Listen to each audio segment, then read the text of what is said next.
Բարև ձեզ։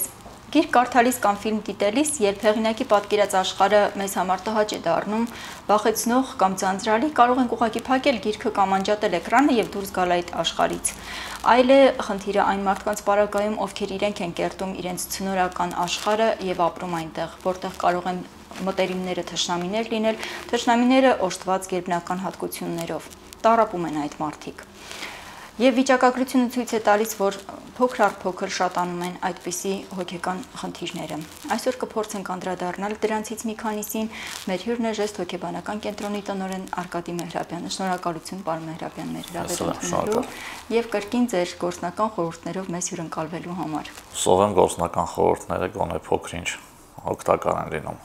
մեր ազգի, մեր հասարակության։ Վստահ եմ, որ օգտակար են լինում եւ մենք ունենք նաեւ արձագանքներ, որ դրանք շատերին ուղղություն են ցույց տալիս, ինչպես ներքին աշխատանքը կատարել։ Ուրախ եմ, եթե դա այդպես է։ Համաշխարհային վիճակագրությունը փաստում է, որ ցնորական երևակայությամբ պայմանավորվող հոգեկան խնդիրները շատանում են։ Կարծես մեր տեխնոկրատ հասարակության մեջ պիտի որ ավելի այլ խնդիրներ ունենայինք, գերրացիոնալ թեմաների հետ կապված խնդիրները պիտի ավելի շատ լինեին, բայց տեսնում ենք, որ ցնորամտությունը ավելի է շատանում։ Ինչու է այդպես։ Չեմ կարող տիրապետել այդ տվյալներին, որ ավելի շատանում, չգիտեմ իսկապես։ Վիճակագրությունն է այդպես ասում, որ դեպրեսիա, ագրեսիա, շիզոֆրենիա եւ այն ուղղությունները, որոնց մեջ կա հատկապես այդ ախտանիշը, որը պիտի ասենք, որ բնավ հեշտ հաղթահարելի խնդիր չէ։ Այո, այսպես ձևակերպեմ։ Ուրեմն ընդունված այդպիսի թեորիա կա, որ ԻԾՆ, ԻԲՆ բնության կողմից բոլոր մարդիկ ծնվում են կամ նևրոզիկներ կամ պսիխոզիկներ։ Այսինքն կյանքի ինչ-որ փուլում իրանց մոտ արտահայտվելու է, դուրս է գցելու, նևրոզ կամ պսիխոզ, ձեր նշած այն պսիխոզիկ դեպրեսիայի դրսևորումները կամ մոլագարությունները կամ նույն ցնորքային համախտանիշները, ցնորամտությունը, շիզոֆրենիան եւ այլն, դրանք պսիխոզիկ դրսևորումներն են։ Համաշխարհային պատմությունը, բժշկության պատմությունը իմանալու ցույց է տվել, որ 10-15% պսիխոզիկներ են բոլոր մարդիկ։ 85-90% նևրոզիկներ։ Միգուցե կա տենդենս պսիխոզի աճելու, ուղղակի չեմ կարող ասել դա ինչով կարող պայմանավորված լինի, որովհետև նույն ժառանգական ֆակտորն է գործում, եւ նույնն է պետք է հավասարաչափ գնար, ասենք այդտեղ պետք է էսենս լինի։ Այդ դեպքում պետք է պսիխոզիկները ավելի շատ ամուսնանան եւ բազմանան, քան նևրոզիկները, որպեսզի այդ համամասնությունը, փոփոխություն լինի։ Միգուցե կա այդպիսի բան, չգիտեմ, բայց դրանով միայն կարող է պայմանավորված լինել, էլի, այնպես չի, որ կարա նևրոզիկը դառնա պսիխոզիկ կյանքի ընթացքում։ Այս պատճառով երևի թե միգուցե պայմանավորված է ավելի շատ իրանց վերարտադրման ֆունկցիայով։ Իրականությունը ինչ որ սուբյեկտիվ ընկալելը բոլորիս է հատուկ։ Գիտենք, որ օբյեկտիվ իրականությունը ամեն մարդ ընկալում է իր սուբյեկտի տեսանկյունից, հետեւաբար իրականությունը սուբյեկտիվ է մեզանից յուրաքանչյուրի համար, բայց որ պահից է այն դառնում պաթոլոգիա։ Նույն պսիխոզիկ դրսևորումները այսպես է, լավ շարունակեմ միգուցե անցյալ, այս նախորդող միտքից, նևրոզը համարվում է դա մտածողության խանգարում։ Պսիխոզը համարվում է երևակայության խանգարում։ Այդ համասությամբ բնականաբար լինում են նաև բացառություններ, բայց այսինքն այն ժամանակվանից է դա երևում, այն ժամանակվանից, երբ որ արդեն սկսվում է ակնհայտ լինել, հաճախակի լինել, որտեղ սկզբնական շրջան բնականաբար դրվագային մեկ-մեկ կարող է պատահել, բայց որ ակնհայտ անընդհատ մարդը սկսում է խոսել դրա մասին, որ ես տեսնում եմ սա, ես տեսնում եմ նա, դա սկսում է արդեն անհանգստացնել առաջնորդն իրեն, հետո նաև շրջապատին, իսկ շրջապատին ավելի շատ է սկսում անհանգստացնել, մանավանդ սկզբնական շրջանում։ Սկզբնական շրջանում մարդը ինքը չի զգում, որ իր մոտ խնդիր կա, որտեղ ինքը եթե ասում է, այնտեղ ես տեսնում եմ մարդ կանգնած կամ կենդան, ինքը իսկապես տեսնում է։ Իսկ երևակայության խանգարում հենց դրանով է արտահայտվում, որ այնքան վառ է երևակայությունը, այնքան ուժգին ազդակներ են գնում, որ իրականությունը անկալվում որպես եւ ազգայարանները սկսում են աշխատել։ Ձայնը, որ ինքը ասում է, այս լսում, ինքը իսկապես լսում է։ Եվ այդ մարդն ասում են դու հիվանդ ես, ինքը ասում է հիվանդը դուք եք նա տեսնում եմ, ես կամ լսում եմ, որտեղ այդ զգայարանները իսկապես աշխատում են։ Այստեղ է խնդիրը ու հետագայում, երբ որ տևական ժամանակ կամ հայ տեսեք մի ֆիլմ կար այդպիսի Իգր Ռազումը, բանականության խաղեր, այնտեղ երբ որ Նեշը ինքը տարապում էր հենց հոգեկան հիվանդությամբ, ի վերջո ոնց հասկացա, որ իր մոտ կա խնդիր, երբ որ տեսա, որ ասենք այն երեխան մնացել է երեխա 15 տարվա ընթացքում, երիտասարդը մնացել է, այսինքն փոփոխություն չի ենթարկվել, ինքը նոր հասկացավ, որ դա իր երևակայության խնդիրն է, որը բայց միշտ չի որ լինում, այլի բոլորը չի որ գալիս են այդ գիտակցմանը կամ կարողանում են հասկանալ, որ իրենց մոտ է խնդիր եւ հիմնականում այդպիսի մարդիկ մեղադրում են շրջապատին, ոչ թե իրենց, որտեղ իրենք իրենց համարում են առօր։ Եվ այստեղ մի խնդիր էլ կա, ինչպես նշեցի, գիրքը կարող ենք փակել եւ այդ վախեցնող իրականությունից կտրվել։ Իսկ այդ մարդիկ չեն կարող ազատվել այդ հետապնդող կենդանիներից կամ, չգիտեմ, թռչող սև կոկորդիլոսներից, դրանք իրական խնդիր են եւ այդքան էլ կարեւոր չի, որ դրանք իրականում գոյություն չունեն, որովհետեւ իրականում այս մարդու համար այդ արարածները գոյություն ունեն։ Այնպես չի, որ չեն կարող ազատվել, բնականաբար բավականին արդյունավետ բուժում կա, իհարկե դա հոգեբուժական դեղորայքային միջամտության կարիք է ասում, բայց բավականին լուրջ արդյունքների հասնում է հոգեբուժությունը։ Ուղղակի էլի եմ կրկնում, դժվար է սկզբնական շրջան, երբ որ մարդուն սկսում է իսկապես այնքան անհանգստացնել, որ ինքը արդեն խիստ դիսկոմֆորտի մեջ է ընկնում, այդ ժամանակ ինքը դիմում է հարազատներին, ասում են ստարեք բժշկի, որտեղ ինձ խանգարում է։ Բայց նախ պետք է ընդունել, որ այդ խնդիրը կա, որ իրականում գոյություն չունեցող արարածներն են իրեն հետապնդում։ Տեսեք, ավելի շատ իր ներքին դիսկոմֆորտը կամ տհաճության զգացումն է իրան ստիպում, քան թե այն փաստը, որ ինքը ընդունում է, որ իր մոտ խնդիր կա։ Այդտեղ մի փոքր ավելի լուրջ է իրավիճակը, երբ արկա մարդկանց բնավորության կամ արարքների հետ կապված ինչ-որ չեղած երևակայական երևույթներ են իրեն հետապնդում։ Օրինակ, ինչ-որ մեկը թշնամաբար նայեց ինձ փորձում են թունավորել, իմ նկատմամբ սովորաբար բացասական են լինում այդպիսի երևակայությունները եւ հարազատները դժվարանում են կողմնորոշվել ինչ անել։ Բացասական բնականաբար բացասական է լինում, որովհետև նույն ձեր նշած մանիակալ կամ սևեռուն մտքերի, կպչուն մտքերի փսիխոզները իրանք միանշանակ խանգարող են, չի լինում օգտակար դրանցից, որը համարենք ներական, որը կարող օգուտ տա մարդուն, այսպես թե այնպես խիստ կասկածամտություն, կարող խանդի զգացողություններ լինի, այլ զգացողությունների դրսևորումներ, ենթադրություններ, որոնք ոչ միայն իրենց, այլ շրջապատի կյանքը ավելի շատ են, այսպես ասած, դժոխքի վերածում։ Պարոն Մեհրաբյան, միջավայրը կարող է սադրել նման իրավիճակների առաջացում։ Օրինակ, հարցը կարող է նման իրավիճակի առերեսվել, երբ որ իր նկատմամբ անընդհատ ինչ-որ ոչ այսպես մտերմիկ վերաբերմունք է դրսևորվում, ինքը փորձում է բարձրաձայնել այդ մասին եւ իրեն ասում է, չէ, քեզ թվացել է, մենք թարս չենք նայել, մենք քո հետևից չենք ծիծաղել։ Կարող է մարդը հասնել հոգեկան խնդրի։ Ամեն ինչն էլ կարող է սադրել։ Եթե մարդը նախադրամադրվածություն ունի փսիխոզի կամ նևրոզի, ականջ նույն նևրոզն էլ, այսինքն դա սադրանքը կլինի ընտանիքի նոր անդամը, թե ուժեղ վախը, թե ստրեսը, թե դեպրեսիոն բոլորը ասում են դու ես արել, դու չես կարողանում արդարանալ։ Կամ ու շատ բաներ էլի, այսինքն այնպես չի որ միայն այս դեպքը կարող է սադրել, որպեսզի հիվանդությունը գլուխ բարձրացնի կամ միայն այն դեպքը։ Վերածս օրինակը ուղղակի որպես օրինակ կարող է միջավայրը նպաստել որպեսզի։ Իհարկե, բայց ամբողջ խնդիրը նրանն է, որ այստեղ միջավայրի խնդիրը չի, էլի պետք չի գցել միջավայրի վրա, այսինքն եթե իր մոտ նախատրամադրվածությունը կար, միևնույնն է ուրիշ բանից էր դուրս գցել։ Այս դեպքում չլիներ, մյուս դեպքում եւ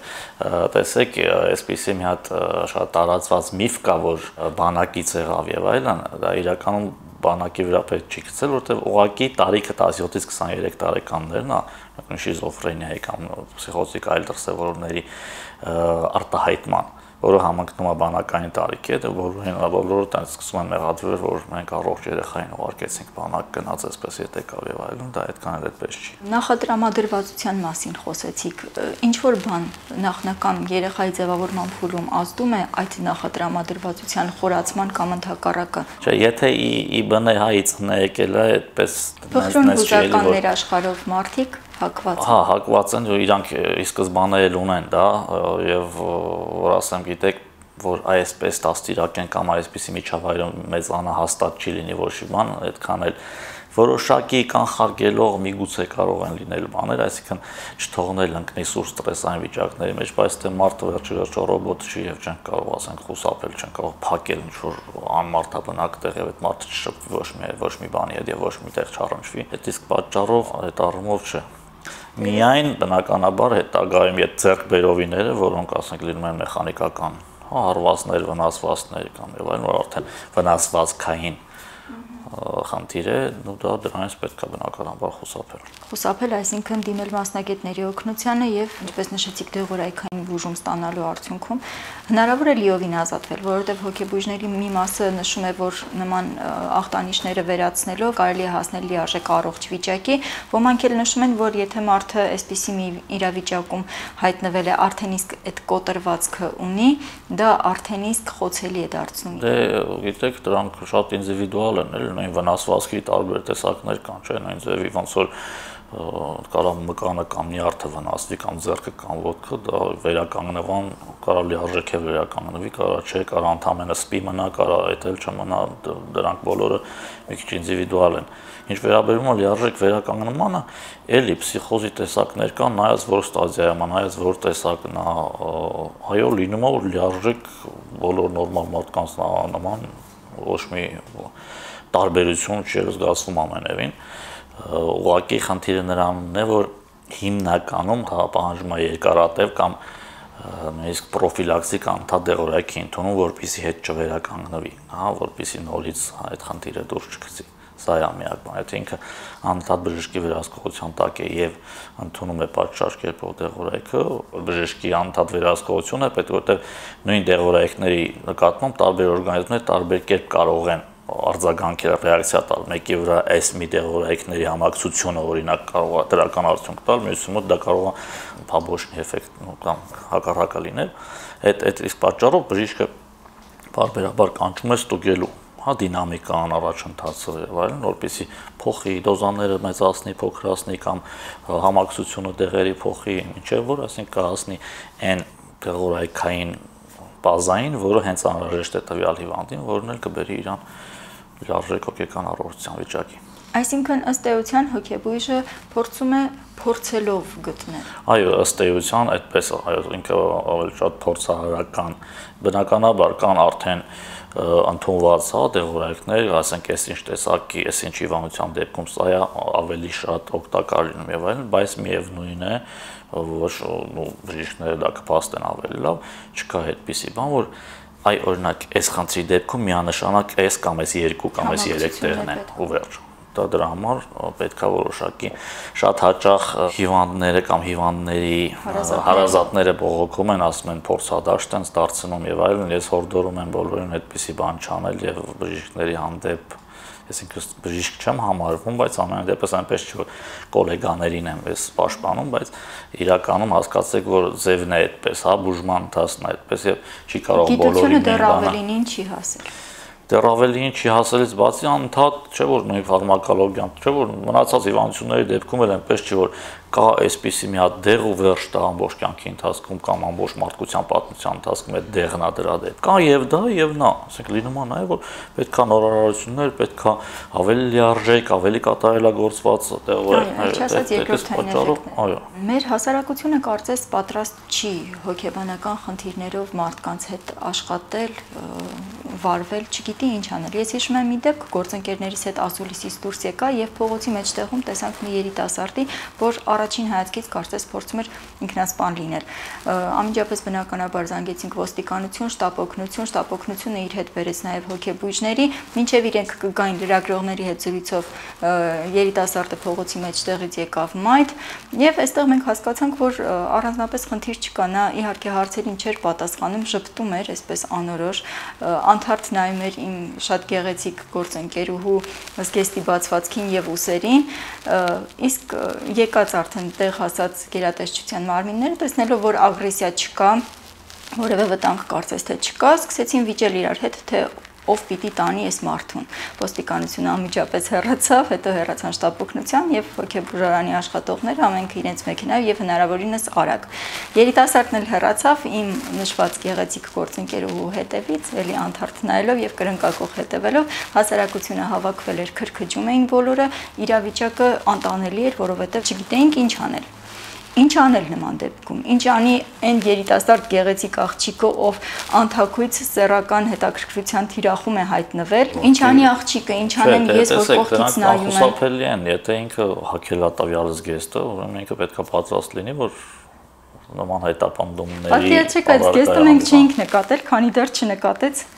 նշված երիտասարդը։ Շատ բաներ կա կյանքում, որոնք մենք չենք նկատում, ինչ որ կողքից են նկատում, իսկ պատճառով նաև հաճախակի պետք է հարցնել բարեկամների, ընկերների խորհուրդը, բայց էլի եմ ասում, եթե դա գեղեցիկ է, իրան սազում է եւ ինքը հակնված աղջկան նրանում, որ իր նկատմամբ այդպես դրա համար ասած ինքը պետք է պատրաստ լինի նաև, որ այդ հետաքրքրությունները լինելու են տարբեր ձևերով եւ տարբեր դրսևորումներով։ Հա նույն կապ չունի մարդը տառապում է պսիխոզով, բռնարար, թե մոլագար, թե չէ։ Ամենայն դեպս կան նաև ենթագիտակցական ստիմուլներ, որոնք ավտոմատ հետաքրքրություն առաջացնում։ Սկսած գույնից, որը ես գյուտ չեմ անի ասել, որ նույնիսկ ցանկացածն ու միջին ստատիստիկա կարմիրը, ծաղկավորը, տարբեր, ասենք ավելի հագեցած գույները, վառ գույները բնականաբար առաջին հայացքից մի անգամից աչքի են վատնում, ազդակ են հանդիսանում։ Կան տարբեր նույնիսկ անգամ ժեստիկուլյացիայի տեսակներ կամ շարժուձև, շատ բաներ, անգամ հոտը, հա, կան շատ մարդիկ, որոնք առավել եւս տեսեք այդ նույն հուզականությունը բարձր մարդիկ նաև հագեցած բույրեր են սիրում եւ զգացողություններն էլ տնկալումները իրանց շեմը ավելի ցածր շեմն է, ցածր եւ բարձր շեմ, այսինքն իրանք ավելի շատ ամպլիտուդայով են զգում, հա, հոտը, նույնիսկ կարա հոտը, որը շատ քիչ մարդկան ավելի շատ հոտով կենթանիներն են զգում, բայց կան մարդիկ, որոնց մոտ զարգացած է նույն հոտառական զգայարանը եւ ասենք նույն հոտն էլ կարող է ազդակ հանդիսանալ, շատ բաներ կան, այսպես պատճառով, եթե ուզում ես լինել չնկատված եւ հասարակությունից, ну չասեմ մերժված, բայց հասարակության մեջ այդպես աչքի չընկնող, ուրեմն պետք է այդպես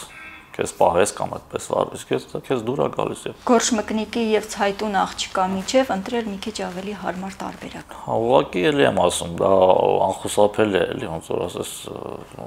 ոնց անենք որ մարդկանց աչքերը փակենք, որ մեր վրա չնայեն կամ Լավ, այս առումով հասկանալի է, ինչ անեմ ես, երբ կողքից տեսնում եմ նման իրավիճակ, հեռացավ արդեն ոստիկանությունը, նրան հետ կանչել է անիմաստ է, հեռացան շտապօգնության աշխատողները եւ հոգեբույժները։ Ուղղակի հիմա ես չգիտեմ, տվյալ երիտասարդը տառապել է արդյոք իսկապես հոգեբուժական խնդրով, ինչքանով է նա սոցիալապես վտանգավոր եղել եւ այլն։ Ու նմանատիպ դեպքերում, երբ որ լինում է մենք ենք թե կանչով, թե որպես շտապօգնություն չեն կանչում, հա, ուղղակի հարազատները լինում է, որ մեզ կանչում են որպես մասնագետ ուղղակի տնայցի նպատակով եւ այլն։ Այդ դեպքում պետքա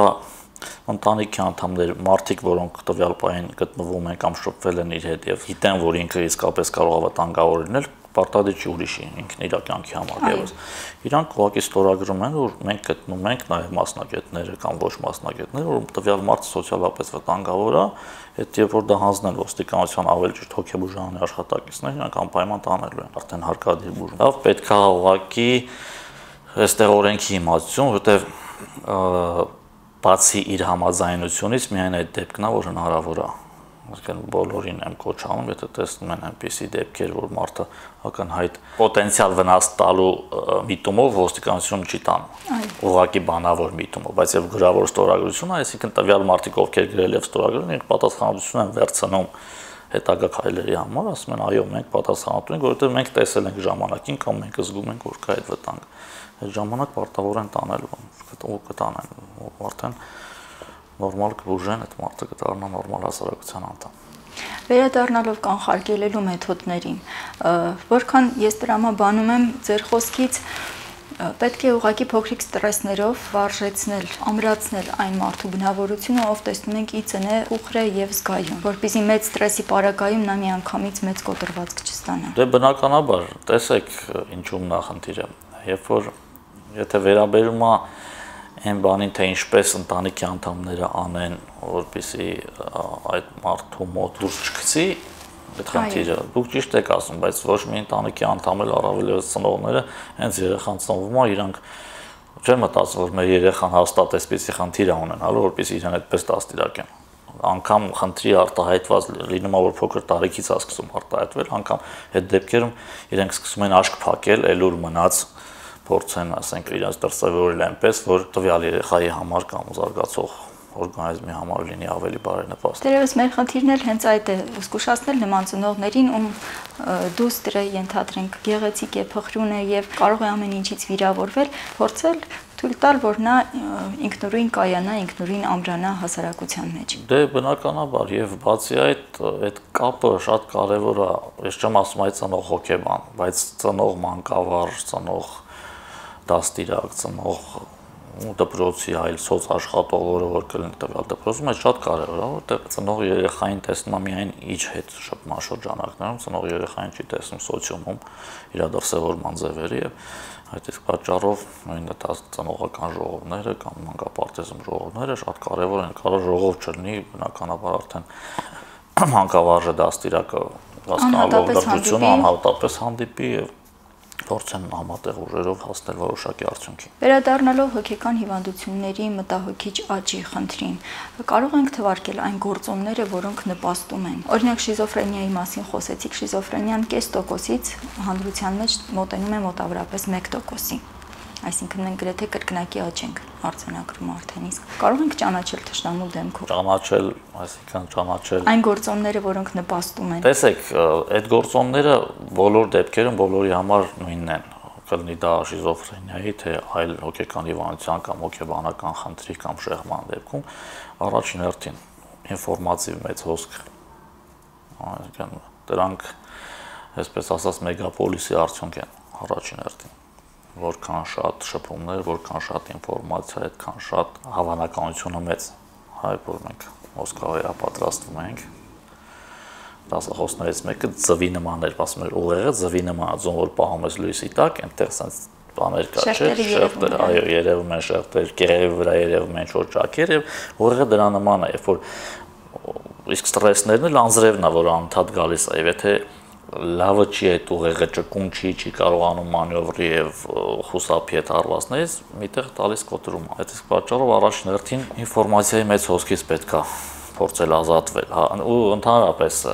գերծանրաբեռնվածությունից ցանկացած տիպի, որովհետեւ միևնույնն է ֆիզիկական գերծանրաբեռնվածությունն էլ է ուղեղին ծանրաբեռնվածություն տալի, մտավորն էլ, մնացածն էլ։ Միևնույն է այդ ամեն ինչը անալիզա լինում, սինթեզվում է ուղեղի միջոցով, դրա համար այդ դրանից խուսափել երևի ամենամեծ հորդորն ու խորհուրդը կլինի։ Եվ ամենադժվարն է։ Դե բնականաբար ամենադժվարն է, որ հեշտ լինի իրեն կանեն մարդիկ։ Այդ տեսեք, Վրաստենիայով տարապող մարդկանց այդ գերծանրաբեռնվածության միշտ խորհուրդ եմ տալիս, ասում եմ, երբ որ ասում եք, որ մենք ժամանակ չունենք հանգստանալու, այ հանգստանալու ժամանակը հենց այդ ժամանակը, որտեղ հանգիստ ժամանակ մենք արդեն հանգստանում ենք, պետք չի գործը ավարտել նոր հանգստանալ, գործի ընթացքում է պետք հանգստանալ, որպեսզի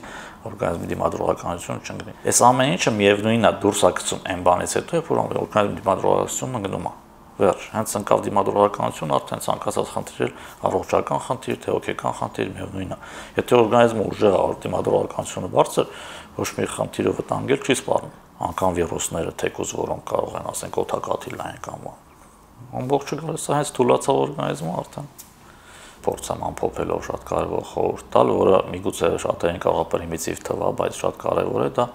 ռեժիմի օրակարգի պահպանումն ասկսած մանուկ հասակից փոքր ժամանակից պետք է երեխային սովորացնել, որտեղ երբ որ ռեժիմից ընկնում է օրգանիզմը, նույն ձևի դիմադրողականությունը թուլանում է եւ այդ քնել, սնվել, որոնք համարվում են դե հացահուտում ենք էլի կամ ինչ-որ բան, չէ, նույն քնելը, նույն ժամերի լինելը շատ կարևոր է, նույն ժամերին քնելը, անգամ ես շատ հաճախ ասում եմ, եթե դու գիշերը ինչ-ինչ պատճառներով մեծահասակներին, ասենք գործի աշխատանքի բերումով 5-ին քնում եք, 1-ին արթնանում, ուրեմն ամեն օր 5-ին քնեք, 1-ին արթնացեք, հետո եթե մի օր 12-ին քնում, մի օր 1-ին, մի օր 3-ին, մի օր 10-ին, այդտեղ սկսում է խառնվել իր եւ այդ օրակարգի պահպան օրգանիզմը այսպես թե այնպես ինքը ստրուկտուրավորվածություն, կառուցվածքայնություն է սիրում, ինքը քաոս չի սիրում, նույնն էլ ուղեղը, երբ որ այստեղ քաոս է, ինքն գնում է ստրեսի մեջ միանգամից օրգանիզմը, դրա համար գոնե հերթապահությամբ աշխատողները հերթապահությունը չի դառնում, այն որ մի օր հերթապահում են 24 ժամ, հետո 2 օր տանն են կամ հիմա պետք է ուրեմն երբ որ այդ 24 ժամն է, չէ, ասենք միևնույնն է, էլի այն 2 օրը նույն ժամերը սարքեն, որտեղ եթե այդ մի օր չեն քնում, այն մյուս օրերը պետք է լրացնեն, էլի նույն ժամը սարքեն, ոչ թե հերթապահությունից գնան այդ ժամանակ քնեն, Հետո եթե գնում են հերթապահությունը այս ժամանակ են քնում, ուրեմն հաջորդ օրն էլ պետք է այդ ժամերը սարքեն քնելու ժամը, որպեսզի օրգանիզմը ռիթմի մեջ մնա եւ չթուլանա։ Շնորհակալություն, պարոն Մեհրաբյան։ Ես եւս շնորհակալ եմ։